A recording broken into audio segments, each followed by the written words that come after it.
No Japanese info by Japanese people. Then, count on me! Hey there, it's Naoto. The food which Japanese people eat the most.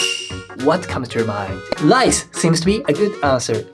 However, according to the recent statistic, the demand for rice is actually declining. But still, rice remains an essential food for us Japanese people. There's a wide variety of food using rice. Sushi, rice cake, rice bowl, gyudon, kaisendon, kakikomi gohan. We mostly eat rice, whereas we sometimes eat bread and other stuff, of course. But anyway, rice. We Japanese people have grown up with rice. We've been living together with rice from long time ago. However, in the past, our impression towards rice was completely different from what we have today. Because rice has been taxed for many years. That means ordinary people couldn't eat rice as we consume today. So, this time on the Japanalyst, let me show you the hidden side of rice. Way back in 7th century, we had a kind of coup d'etat that transformed the way of political governance, which is called Taxation. After this incident, Japan tried to lump up the political governance on the ground that there had been no defined political system until then. They sought for establishing a bureaucratic centralization as well as empowering the effective governance. After this incident, many laws were established, and one of them was taxation, which was called Yo Cho. Yo Cho is a combination of three categories which are targeted for taxation. Firstly, that is rice.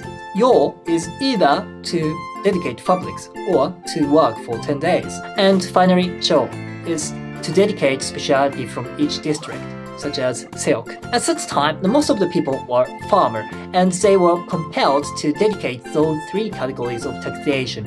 Yo Cho. Back then there was no currency, so those three things were kinda substitutes. In this sense, rice had been very essential for living in Japan, not as food, but as money or equivalent. In fact, rice and its harvesting field could cause many rebellions. People who had rice got richer and richer, whereas others were suffering from poverty. Rice was literally the source of power. We had been wrapped around rice's finger for a long time. As years passed, the entire system of taxation changed bit by bit. However, rice remained to be one of the taxed stuff until Edo period, which ended up in 1868. That means rice had been taxed for more than 1,000 years. And finally, in Meiji period, the law which is called Chiso Taisei was enforced, by which the Meiji government began to collect tax by currency.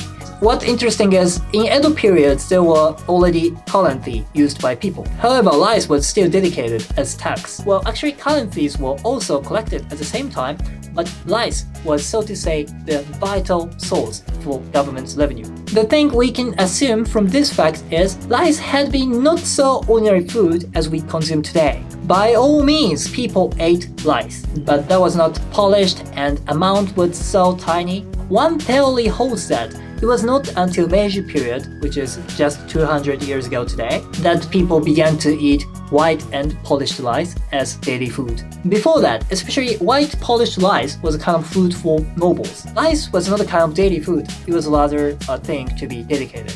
To me, it's convincible that people at that time thought inside of each grain of rice there is a god. Rice was such a precious food. In the end of today's episode, I'd like to introduce one interesting story by which you can feel how Japanese people cherish rice. It is about sushi. Sushi can be separated into two parts. One is called neta, the upper side of it, and the other side is called shari, neta, shari.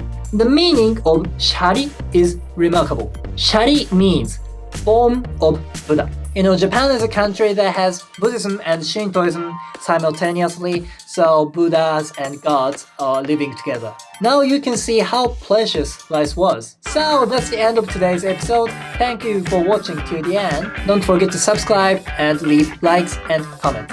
Thank you. See you next time on the Japanalyst. ありがとうございました。